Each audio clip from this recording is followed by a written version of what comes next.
Well, we're back again with yet another no fluff analysis, and this time we're going to be talking about some new mana spirals introduced to 3 Dragonyule adventurers on the 18th of December 2020 UTC. Let's get straight to it with the first adventurer, the 5-star water dagger, Dragonyule Cleo. Dragonyule Cleo's first skill is Starlit Gift. Before it did 2063.6% damage across 11 hits, granting nearby allies 10% strength and 8% crit for 10 seconds for phase 2 and 3 of the skill. The damage has increased to 2090% across the same number of hits, and instead of having a set chance to inflict freeze, it grants Cleo's next 4-strike a 200% chance of inflicting freeze. The skill point cost when shared has increased from 10,976 to 12,230. And note that when this skill is shared, the skill maintains its old behaviour with an 140% chance to freeze instead. Dragonyule Cleo's second skill, Empyrean Grace, used to deal 2,072% across 5 hits. This has increased to 2,105%. Her first ability of 13% strength at 70% hit points or above has become Bell Bestower.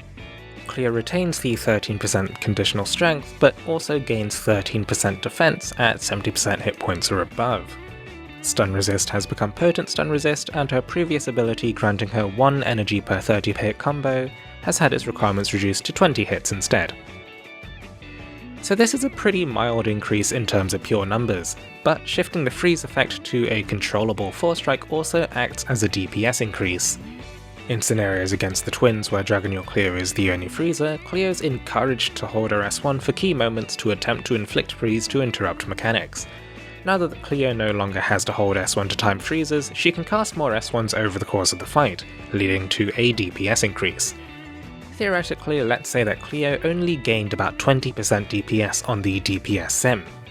Since the sim typically assumes you unga-bunga rattle off your skills whenever they're available, let's say using Cleo for freeze meant that you only achieved 60% of her theoretical max DPS. Now that you're free to actually unga-bunga rattle up skills when they come up, Cleo should be much closer to achieving her max theoretical DPS without sacrificing utility. Cleo's skills are pretty close in potency, so there's only the tiniest benefit to holding energy for her S2. Throwing micro-optimizations to the wind in favour of simply casting more skills should lead to greater DPS, though that might depend on the skill shares Cleo is equipped with. In terms of her ability buffs, gaining 13% defense means she'll maintain her 70% hit point conditional slightly more easily, though I'm not sure how effective this is in practice, as it'll depend on whether it enables her to soak hits and maintain the hit point conditional that she couldn't soak before. And the final change, besides the potent stun resist, is her energy on combo being accelerated by 33%, which has its benefits, but it will be difficult to feel from simply playing her, unless you are intimately familiar with her skill rotations and timings before. Overall, Dragonyule Cleo gains some utility in a controllable guaranteed freeze, enabling her to achieve performance closer to her theoretical maximum DPS without jeopardizing her ability to freeze at key moments. Her maximum theoretical performance won't have shifted too much, but players familiar with Dragonyule Cleo will find her rotations requiring less micro-optimization and skill planning to fit in freeze, leading to smoother play. The next unit receiving a spiral is the 4-star Wind Wand, Dragonyule Xainfried. Xainfried's first skill is Dragon's Gift, previously granting a 15-second 20% crit and 5% strength buff. The crit has increased to 22%, and there have been no changes to the SP cost when shared. Dragonyule Xainfried's second skill, Breath of the Yuletide, used to deal 886% damage and granted 5% of the Dragon Gauge. This has seen a tiny damage increase to 889%, and the Dragon Gauge charge has increased to 9%. Shapeshifting once increases the gain to 13% for the rest of the quest. Dragonyule Xainfried's first ability of Primed Strength has gone from 8% to 15%, Bog Res has become Potent Bog Res, and his final ability of Dragon's Claws, granting 4%, 10% and 20% strength respectively, now grants 10%, 25% and 40% strength after 3 transformations. So Dragonyule Xainfried's buffing potential hasn't changed by that much. The main changes here are that Xainfried now has almost triple the amount of Dragon Gauge generation after shapeshifting once, and his Dragon's Claws potency has also increased. After 3 transformations, counting in his Dragon's Claws Chain Co ability, Xainfried's innate strength buffs reach 74%. Dragonyule Xainfried is in a unique position to abuse multiple dragon transformations. For example, he can scale Summer Konohanasakia much faster than other adventurers, or potentially utilize Midgardsormr Zero's high damage mods on his dragon skill more often. It's still possible to use a skill haste dragon on Xainfried to use him as a buffer, but with a minor increase of 2% crit rate on his S1, I feel as if spiraling him for this purpose doesn't really result in that much gain. Overall, Dragonyule Xainfried sees a lot of growth in his Dragon's Claws abilities and not much in terms of his overall potential as a buffer. However, since Wind leans so heavily on double buffs and Strength double buff by extension, pure strength buffers such as Noel and Tobias see less use in the current meta, so Xainfried could potentially have a place, as well as bringing high strength scaling over longer fights with his Dragon's Claws. I think he's worth exploring, though the current double buff meta is pretty heavily entrenched. The final adventurer receiving a spiral is the 4-star water bow, Dragonyule Nefaria. Her first skill of Star Score Shot used to deal 1555.2% damage over 3 hits, as well as inflicting frostbite for 21 seconds, dealing 37% damage per tick. The skill also dealt 2643.84% versus frostbitten enemies. The base damage has now increased to 1563%, and the frostbite ticks have increased to 41% damage.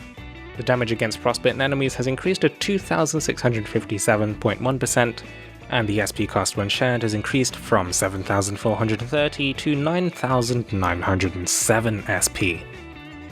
Dragonyule Nefaria's second skill is Special Delivery, which granted her the Gifts Ready buff. Her next 2 Force Strikes would grant a shield for 15% of her hit points and 3 energy to teammates in a small AoE.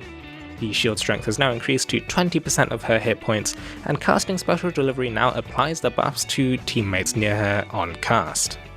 Dragonyule Nefaria's first ability of 25% skill damage has increased to 35%, Burn Resist has become Potent Burn Resist, and Flurry Freezer, her third ability, used to grant a 10% chance to freeze with normal attacks for 6 seconds after hitting 15 combo.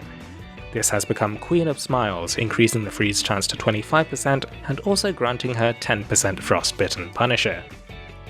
So Dragonyule Nefaria doesn't gain too much here. There's a tiny increase to her S1 damage mods, an extra buff application per S2, an extra 10% skill damage, and 10% Frostbitten Punisher as the main takeaways here. Her increased freeze chance with Queen of Smiles doesn't really have any effect, since the twins' freeze resistance is never below 80%, even accounting for their resistance resetting mechanics. Nefaria can bring damage boosts with her ability to grant energy, but the high SP costs on Nefaria's S2 means that the amount of damage that it boosts overall is somewhat limited. When it comes to applying the buffs, it's also somewhat awkward. Relying on teammates to group up to take advantage of Nefaria's buffs is tricky, to put it bluntly. The hits that typically occur in the Twins fight might also outstrip Nefaria's shielding potential, unless there are a lot of defense buffs or Nefaria has her hit points boosted by a Dragonyule Lily. Overall, Nefaria sees some very slight boosts across all of her skills and abilities. The boost to her S2 is a bit more significant, though its use cases and overall utility are hampered by how tricky it can be to properly manage, unless you're playing in a more coordinated room. Out of the 3 spirals introduced today, I'd say Nefaria's spiral is probably the one with the least effect overall, without any significant changes to the way she plays or any significant boost to her single damaging skill. And that's about it. 3 spirals, 3 analyses.